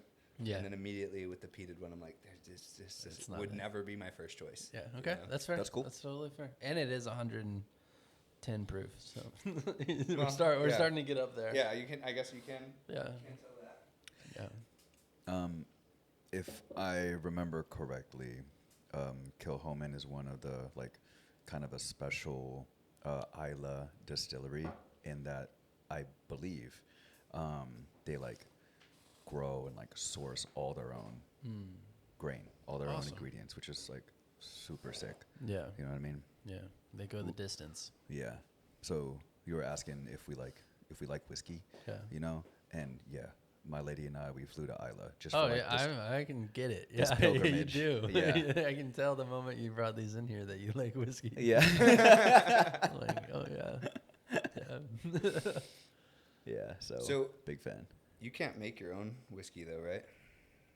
I used to have the supplies that I could in my house. Yeah. If I But wanted to. legally, is it? Oh, illegal legally. to- I thought you meant me. no, I don't. No, I mean Yeah, physically, I'm I sure. could. Yeah, no. Legally, no, you can't. Really Right, do because that. it's like You can the home brew. distillation process requires the heat, Yeah. and then there's the flammable alcohol, and is that mostly the It would be reason illegal. why? Yeah, Because it's like a risk for exploding your house or that's your exactly backyard or right. something You like have to that. have licenses for that type of stuff from the Did you guys ever JVC. watch the show about making moonshine? It must have been like Moonshiners?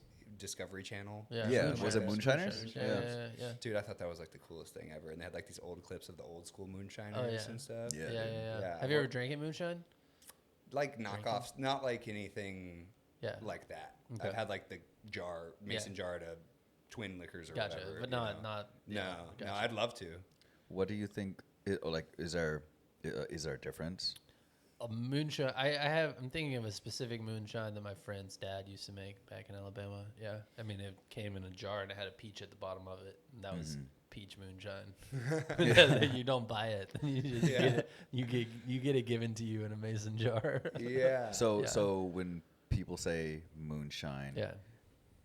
for the audience, can we think of unaged? Yeah. I guess Unlicensed.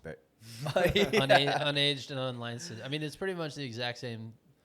It is the exact same process that you would do to make Just whiskey. unaged. Yeah. Yeah. And you can do it out of corn. You can do it out of sugarcane. You can do it out in multiple different types of stuff.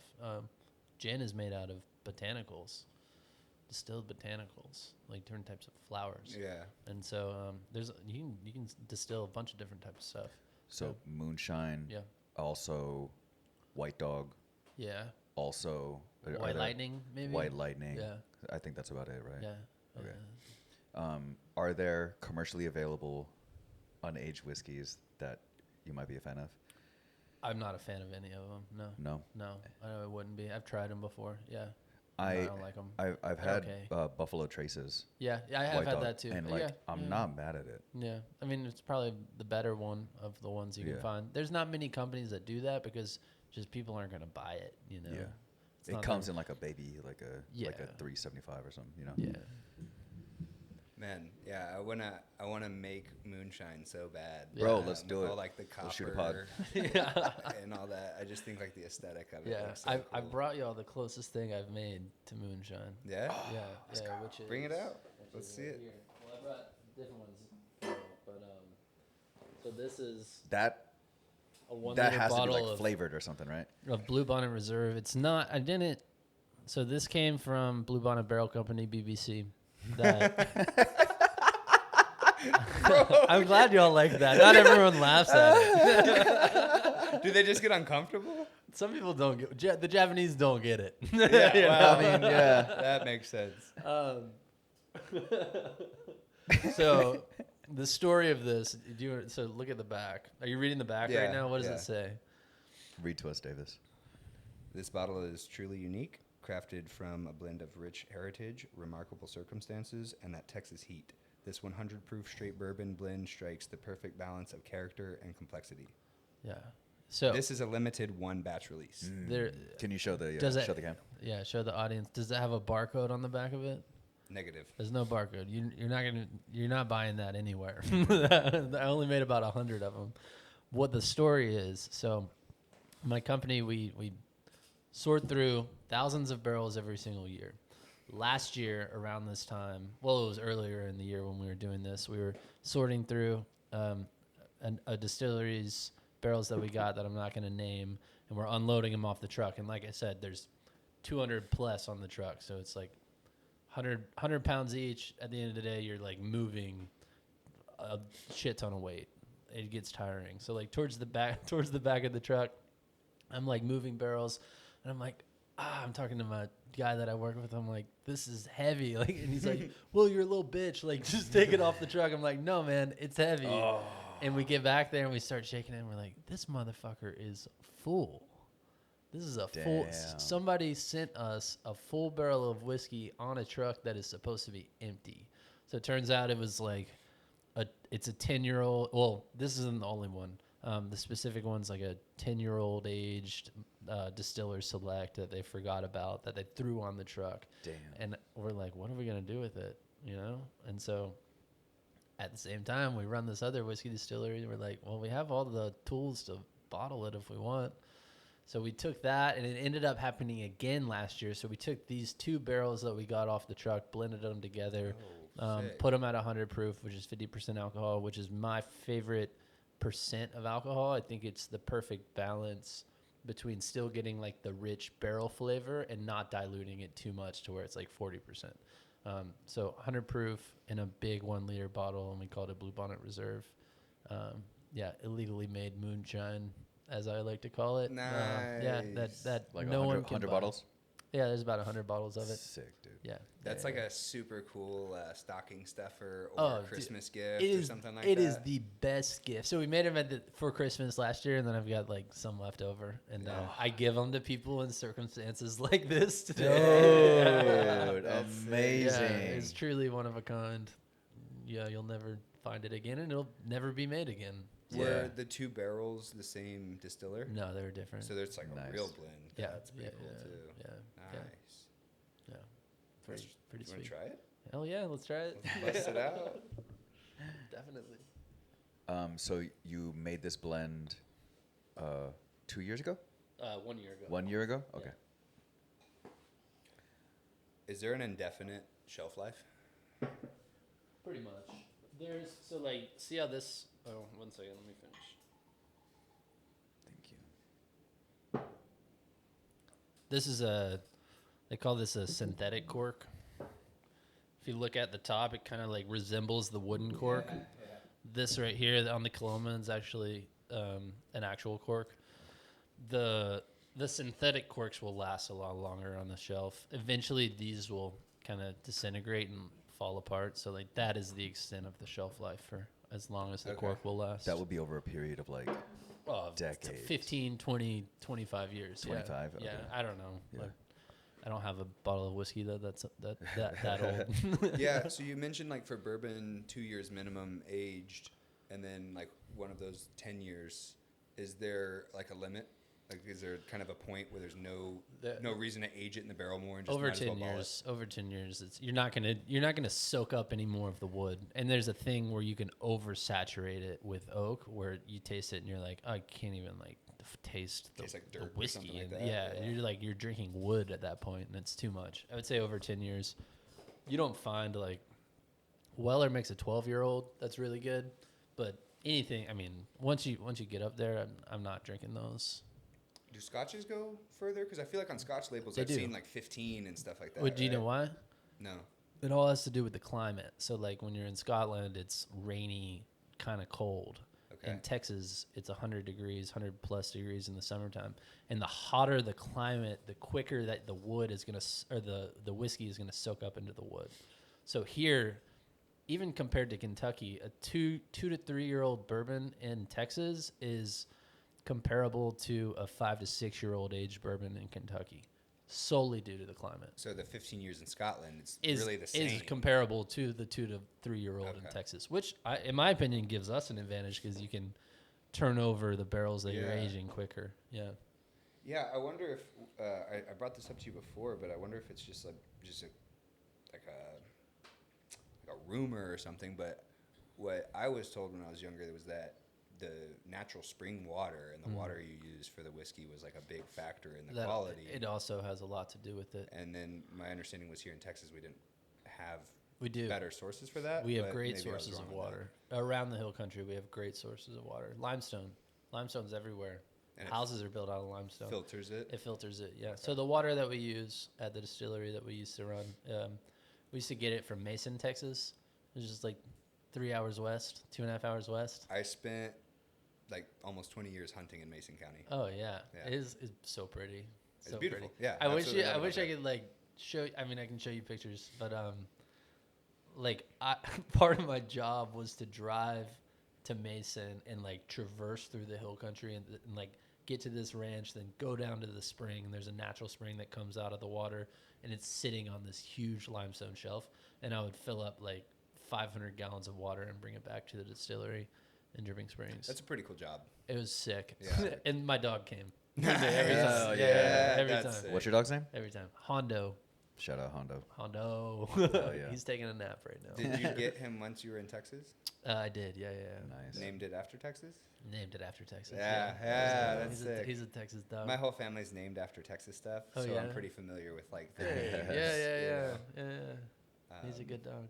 This is really good, by the way. Cheers. Big fan. Cheers. Big So fan. categorically, is it coming from the two different? It's blended, so Yeah. it can't be a bourbon. It can still be a bourbon. could Because I know that the two. Were they bourbons? They Were were bourbons. bourbons. Yeah. So this So is combined still together, basically- it's still a still a bourbon. bourbon? Yeah. Sick. Yeah. Yeah, Yeah. I like this one a lot. Definitely more so than the peated. Yeah. The Yeah. That one's Gross. and it's gonna be it's 100 proof, so it's like still a little bit strong. You know. Do we have any here that are non-peated scotches? Yeah, yes, we do. I'd actually like to try the open up the Bunnahabhain over here. Yeah. The Which purple one closer to me. Okay. I'll let David Um, grab that. If I remember correctly, this is like Yeah, I know it's crazy to. this is Pronounce a these. special release from the distillery for I think they call it like Faish Isle. Oh. I think it's supposed to stand for like it's supposed to mean like Isla Whiskey Festival essentially. They have it every year. Each distillery, I think there's 9 distilleries on the island of Isla that celebrate. They all make special batches of shit, drink a lot, have a good ass time, right? This was a release for 2023, I think. Yeah. I believe it's unpeated. Bunnahabhain is commonly unpeated, like most of their stuff. So if you're talking about like, It says unpeated. Yeah. okay, yeah. So if you're, a lot of Scotch whiskeys aren't necessarily peated. Islay is mostly recognized as like the kind of famously like we peat our shit, region, because there's a couple regions of Scotch. They got some good peat. They got some good ass peat. Yeah. Nice. But Bunnahabhain is one of the standouts of Islay that don't peat their whiskeys commonly. They have some, but yeah, I think you'd like this one. And if you look on the box or case or tube it came in, you can see it's got some damage. Yes, it does. Unfortunately. That was the plane. Yeah, we lost a bit, and Is that's that- why that cork is not for it. Yeah. Oh yeah, I was looking at that. Yeah, that did catch my eye. Was it open when you got home? It was sealed, but Yeah. it It leaked. popped open. Yeah. Yeah. So we lost a bit, but there's still a good amount in there. So yeah, we're sitting on a lot of whiskey, and I like to bring it out for. Special occasions. Yeah, Me too, exactly. dude. Are there Me any too. like you can just buy the whiskey and bring it back as long as you're not bringing like a ton back? Like, what are the international laws on moving this stuff around? There's a limit to how many you can. I bring think it's back. like a 4 liter limit per person. Yeah, before you have to pay taxes on it if they catch you. Right. Yeah. So we brought several bottles, Yeah. a lot of minis. Minis are just like, I don't know, fun stuff. Yeah. Talking about importing things to other countries, I can tell you the story now that I was going to say about China. China. Sick. Yeah, let's Yeah. hear it. So as we know, there's tariffs into China. There has been this year, and at one point they were 200%. And we sell a lot of whiskey barrels in there. China is a massive market, a whiskey market. It's growing. There's obviously so many people there. They all like to drink, and so they're making their own whiskey now. I don't feel bad about exporting things into China. Where I think the problem is when people bring things in and then sell them here. You know, you're like buying things for cheap, selling them for more. I'm exporting American goods into other countries. I have no problem with that. Yeah. I think if anything, it's great for the USA. That was like the whole goal, right? Yeah. Send more products, send more American products overseas. So we've been doing that. The tariffs hit, and they come to us and they're like, "Hey, we have a huge demand for this, and we no longer can get it into our country." And so we're brainstorming with them, which they're not the best to work with. They're kind of snobby, and they like to do things their way, and they're pretty particular. So our idea is that, which sounded crazy at the time, I'm going to disassemble a barrel in the United States and ship it to a distillery that the Chinese own in Japan. And in Japan, they're going to reassemble the barrel. And ideally, if it works, they're going to send it from Japan to China and bypass the tariffs because the barrel was therefore made in Japan. But we didn't know if it was going to work. And so we looked up, like, how do we FedEx a broken down barrel, or how much would it cost? And it was like $3,000 or $4,000 to send one barrel disassembled overseas. They're like 100 pounds, and they're on a pallet. It was cheaper to fly to Japan with a disassembled barrel. So I brought two. I booked a flight. Damn. I brought 2 disassembled barrels in carry-on bags. Try to like Google or ask ChatGPT if you can bring a disassembled barrel into another country. That nobody knows. Like, I don't know if this is gonna work. So you just tried it, So I did it. but you didn't know at first. I didn't know so if it you was just gonna tried work. it, This right? was all an experiment. If it works, fucking awesome. Like, no one else is gonna do this. So this all happened within the span of like 5 days.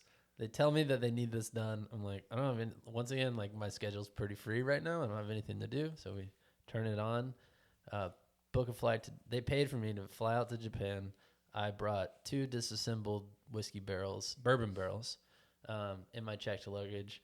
Like, get to Japan, I'm like walking up to customs, and they check my bag, and we had to bring all this documentation, and I had to pay like $20 in tax. Got into Japan. They picked me up. So I flew to Tokyo, hopped on a plane from Tokyo to Fukuoka, and then they picked me up in Fukuoka, and we drove an hour and a half into the most pristine part of Japan I didn't even know it existed. Like it looks like hill country and there's rivers.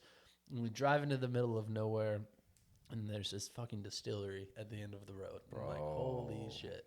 So I sit. Do you have pictures, videos? Yeah, I'm going to show you Okay. all of this. Yeah. So I go to the distillery, I reassemble the barrel, and the next day we are meeting with the Japanese officials to obtain what we call a certificate of origin. And I'm like, I don't know if it's going to work once again. So I reassemble the barrel. The next day we hop in the car again, drive an hour south to Nagasaki. And we meet with the Japanese officials. They give us a certificate of origin as if it was made in Japan. After that, we went and toured the atomic bomb. It was me, 2 Chinese guys in Japan touring the atomic bomb site. I mean, talk about like a mind-blowing experience, dude. Like, I was in Austin 2 days ago. I didn't even know this was going to happen. And I'm like walking around where we dropped an atomic bomb in Japan. Like crazy experience. We ended up getting the certificate of origin. The barrel got to China, and then that solved the tariff issue. 2 barrels at a time.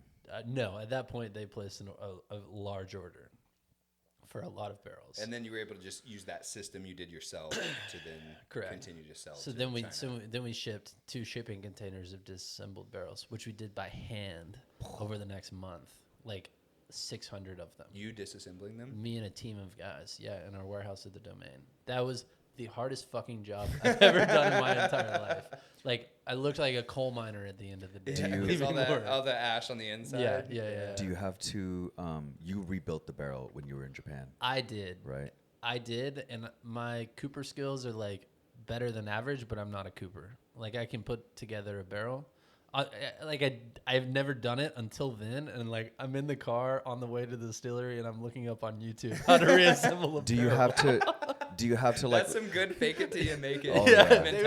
It was the ultimate. Yeah. It was the Do you ultimate have to fake it till you make it. label like the staves? I did, yeah. So Okay. I'll show you pictures. So like when you disassemble the barrel, it sucks, but you have to sit there, you have to label every single stave, knock the rings off with what we call a hoop driver. What we call a hoop driver, it's like a hammer and like the specific tool that knocks the rings off of it. Then it falls on the ground. You stack the heads and the rings on one pallet, and then you layer the staves accordingly.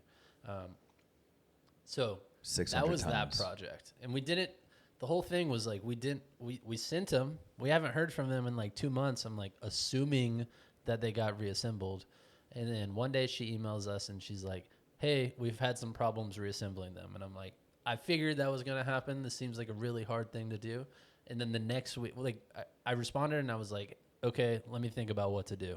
I don't know what to do, but I'm just gonna like give Send it some him the space. YouTube video, bro. Here, try this. Here. So a week later, without me saying anything, she says, "We need to place another order." I'm like, "Oh, Tight. okay." And it's like double the previous order. I'm like, "I'm not doing that again. There's no way I'm doing that again." During the first time of the whole process of doing that, I got connected to the guys that work at Jack Daniels, and they have the only automated disassembly line in the entire United States. They have 2 of them, and one of them is not in use, and they want me to buy it. And I'm like, I don't need it, but I do need to. I called them at this point, and I was like, "Hey, I'm interested in buying it, and I want to test it out. Can I send some barrels and then fly out there and disassemble them on the line?" Which is why we were in Lynchburg That's last week sick. to disassemble those barrels. Yeah, which dude, it worked like a charm. I can show you some Yeah, videos, dude. yeah. It's like it goes in And the you've machine. done this by hand, and you're watching. And I did being it by done hand, a and now I'm machine. watching the machine do it. I'm like, God damn it! I could have saved so much energy. Yeah. But did you disassemble the entire order? Their entire order of barrels At Jack Daniels. At Jack Daniels. I had the Jack Daniels guys working with me on the line, disassembling the barrel. I don't know how. I'm a strong believer in like if you're good to people and like good karma, things will come back. Yeah. And that my business partner and I, that's how we run everything. We treat everybody with respect, and we met these guys like a year and a half ago, and then talked to them about the disassembly line like 6 months ago, and they let us come out there, and they worked with us to disassemble the whole project. It was like, they're really nice, That's nice sick. people. Yeah. That's insane. So is now it's a combination of, like we talked about earlier, of catching the extra scraps of barrels, and then also sometimes taking them apart for Sometimes, China. yeah. It only happens when the tariffs are in play, which who knows when they're on and off all the time. And that's a Chinese tariff. It's a Chinese tariff, yeah. Okay. Yeah. Let's do that. Boone hopping. Unless y'all have another. Yeah, one. no, I'm totally ready for it.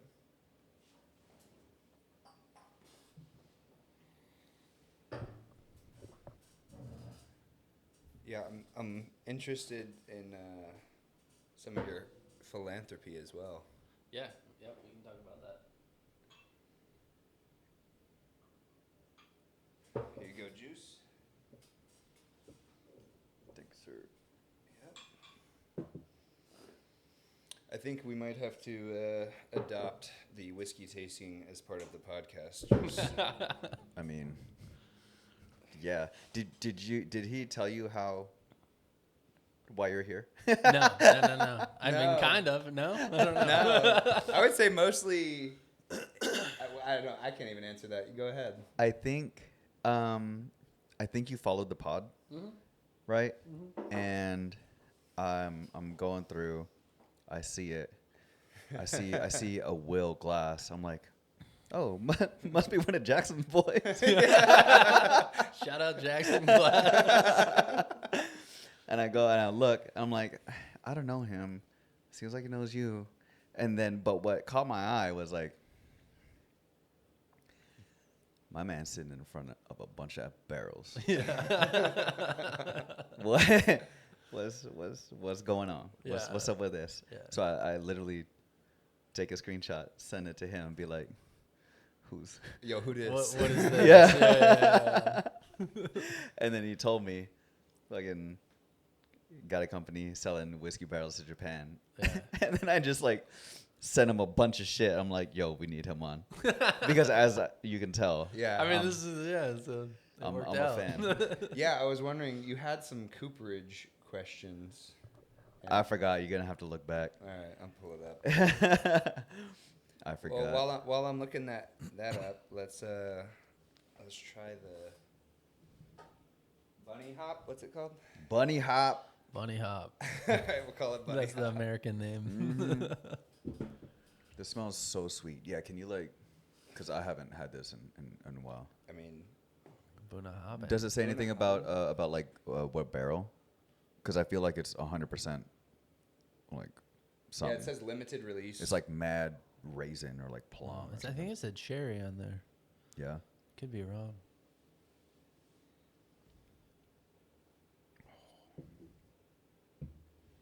Yeah. Are these rolling mats? These are jiu-jitsu mats, yes, sir. You're goddamn right they are. And they're not even they're Canasta. borrowed. Canasta cask. Got to matured. return them. Yeah. Yeah. We are making do with what we got, but you know what? That's how you got to do it. Make it till you make it. You know. But while we are sipping on the Buna Hobbin, tell me about your project with your former swim team guys, the Longhorn Strokes Foundation. Yes, it was really started 3 years ago, but officially started this year. We put a name to it. It spurred out of what the I don't know, where do I even start with this? The University of Texas used to. I'm going to say this because I don't really care. They used to take really good care of the former athletes that were there, that competed for them. And one of the things that they offered was formerly you could come back to any football game and bring 4 guests with you. And there was a special tent for athlete alumni right outside the stadium. And it was like free drinks, free food, all this type of stuff. We used to donate whiskey for it all the time. And then 2019, they shut it down because they wanted to sell the one spot we have to make money off of tailgates. Like they sold it off to companies to come rent out the space. So I'm like, well, fuck that. Like that's not cool. This is like the one thing that you do offer us. So 3 years ago, my buddies and I, all former swimmers, we started hosting our own tailgate outside of the pool, which I don't know if you've ever been to the UT pool, but it's pretty freaking close to the football stadium. We've got like this amazing layout. It's called the Olympian Circle, where there's a huge oak tree outside of the pool, and around that it has every single Olympian that's ever swam or dove at the University of Texas in the Olympics that they competed at. So it's like a really unique spot. And that's where we've been hosting our tailgates for the past 3 years.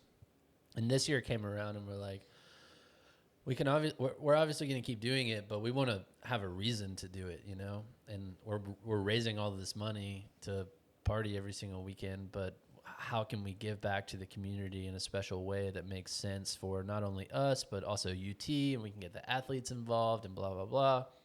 And we had worked personally with the whiskey company. We had worked with this nonprofit a while ago. The organization is called Tank Proof. They're based in Louisiana and Texas. There's 2 black guys that run the program, and they offer free swim lessons to underprivileged children throughout Louisiana and Texas. So the mission with the Longhorn Strokes Foundation, which was established earlier this year, is to have a fundraiser before every single home football game, which is free drinks, free food for any athlete, alumni, friends, whatever you call it. Just invite people, tell them to come. We're going to raise money and then donate it all at the end, most of all of it at the end of the year, to provide free swim lessons for those who can't afford them in Austin. Yeah. That's awesome. Yeah. I've had like a goal for a long time, pretty much since I went to school in Houston. Yeah. I was going to the University of Houston. It's in the 3rd ward of Houston. It's a pretty rough area. And just same kind of thing I wanted to do there, where I wanted to open up a jiu-jitsu gym where like people that live there could just train and they don't have to pay for a membership, because I know it'd be really hard to pay for a membership. And that's the kind of exact goal I have. Yeah. There's a lot of that going on in jiu-jitsu right now. There is. Mexico and Bali, different types of like Craig Jones's whole events over the last 2 years have been about partnering with the Fair Fight Foundation. So they're just basically trying to do the exact same thing with jiu-jitsu. Yes. And Swimming and fighting seem like necessary life skills to learn at some age. Yeah. And, I would say so. yeah. Two of as a person who can't swim, I hey, would you say can fight. he won't admit to it. He's in this place where he's a blue belt. So in his mind, he's like, "No, I'm just a blue belt." Yeah. And he's like, "We've been going to the boxing gym." And he's like, "No, I can't box. I don't know anything." And it's like, you can Well, I only- definitely can't box. You're right. But I definitely ain't got no stabby knees. You're training martial arts like every single day, and you're like, "No, I don't know anything." And it's like, well, at some You point, know, you know can't more keep than saying that, most. you know? Yeah. Exactly. Well, But I that's know I really can't cool swim. that you, like, even though you personally are burnt out on swimming, Yeah. that you're like, okay, I want to be able to like provide this where Oh kids yeah, can go man. swim. Yeah. That's where you get the most reward from. Like work and selling whiskey barrels is cool. It's fun. It's a job. It's fun. I like doing it, but like the reward of watching a kid actually learn a skill that is necessary to survive in this world is light years beyond anything that you can feel by going to a job or working or doing whatever. Like that is the passion. That's beautiful. Yeah. Yeah. We were just having a really cool conversation yesterday with our buddy Brian, kind of about that. Yeah. Of like, what do you do at the end of the day when you've sold your whiskey business? Yeah, And what are you gonna do? Whatever you know. And it's Yeah. like, if you didn't do something like this, you probably wouldn't feel as good about it. But giving back like that probably gives you a purpose. It does. A little bit more so. It than does. Just making money. Yeah, something yeah. like that. And it gets your brain like off of what you're focused on too, which I think is important, you know? Like different stimulation in different areas. So, do you have like means of how these kids kind of get into the pool? Yeah, so that is through the organization Tank Proof, the nonprofit Tank Okay, Proof. Yeah, cool. they have a whole curriculum that we're working on right now to implement in Austin. And so, yeah, we're getting the kids into the pool. That's really awesome. Yeah, Let next me go back. Oh, come on. All right, so I have to scroll back up, but Wiko's questions were. Oh. We touched on it so much on the cooperage thing, but basically you were curious if, like, what he thought about Japan being reliant on American cooperage. Yeah, and I guess now after we talked about it a little bit, it's not only Japan, it's literally the entire world. Yeah.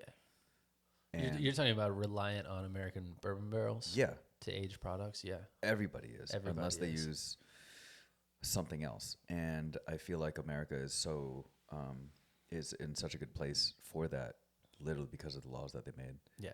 Because they I don't know. Is there any kind of like limitation, or is it just deforestation For the wood, for the acacia pusha Quercus alba. that one? Quercus alba and We're the not bunny gonna hop.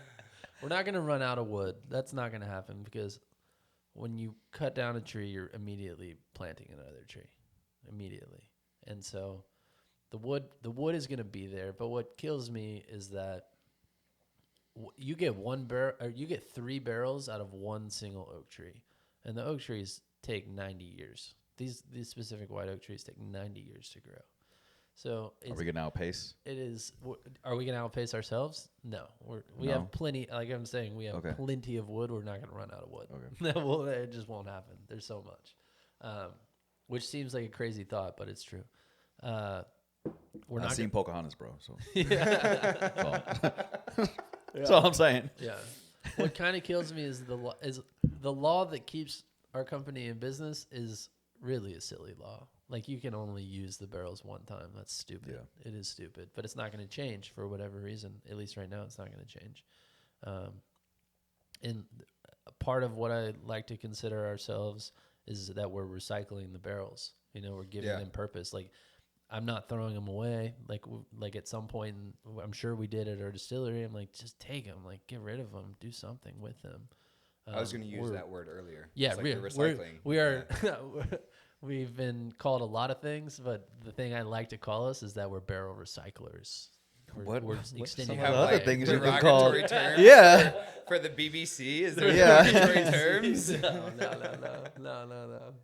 We're middlemen, you know. We're just getting the barrels out there. Yeah. The other question he had was like, how do you feel about the distribution of Japanese whiskey in the United States? It's pretty minimal. I don't think it's that high. Yeah. There's a huge market there if you can figure out how to bring it into the U.S. and sell it. Some people have tried to do that, not only with Japan, but other countries as well. And it's really hard to market that. Like, if I brought that into Total Wine or Twin Liquors or whatever, it's not gonna sell. It could be the nicest whiskey in the world, and you're gonna have like 0.5% of the population that's actually after that. Mm-hmm. And people aren't drinking Japanese whiskey in the United States. Some people are, but like us. I don't know. I feel like it's gained a bit of popularity since I think there was like I think it was like 4 or 5 years ago. Yeah. One of the Japanese whiskeys, I think it was like a Yamazaki 15 or something like that. Yeah. That like beat out a lot of other ones, you know, in some, I don't know, prestigious blah blah blah Awards. Yeah, and I think ever since then it kind of gained a good bit of popularity, but still. I think I'm comparing it to like the top 5 sellers of alcohol in the United States. It's for sure. You're not going to beat tequila. You're not going to beat vodka. You're not going to beat Jack Daniels. Yeah, like when from you go to that the store, aspect, it would be very tough to do. It's like minimal margins at that point, but it's possible. Yeah. Yeah. I asked about Taiwan Yeah. earlier. A buddy of mine some years ago turned me on to Kavalan. And bro, if you haven't had it, big fan Yeah? of their whiskey. I'd like to try it. Yeah. It's really good. I'm gonna have to get a bottle, or I don't know if talking about distribution. I don't know if I can, but I know he's got some. Yeah. He's in Denver. Yeah. And I love, bro. Let's take the pod to Denver. Let's go. Yeah. I'm here for it. And then I'll get some of this.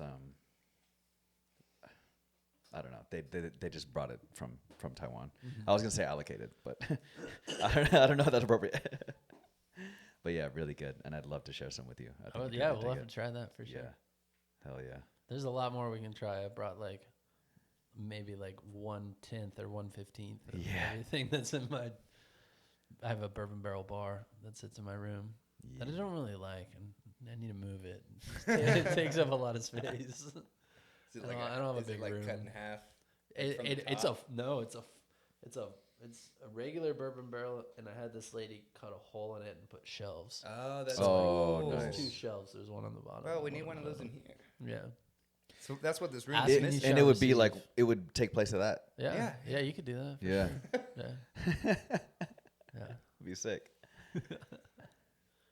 Well, did you have any other cooperage questions? I don't think so. Well, dude, thank you so Yeah. much for bringing us whiskey. I really appreciated all of the knowledge and all of the different bourbons. Do you have anywhere that you want people to catch your business or catch BBC. anything that you go? We don't really market it. We just started a website, but it's only we really only work business. BBC.com. BBC.com.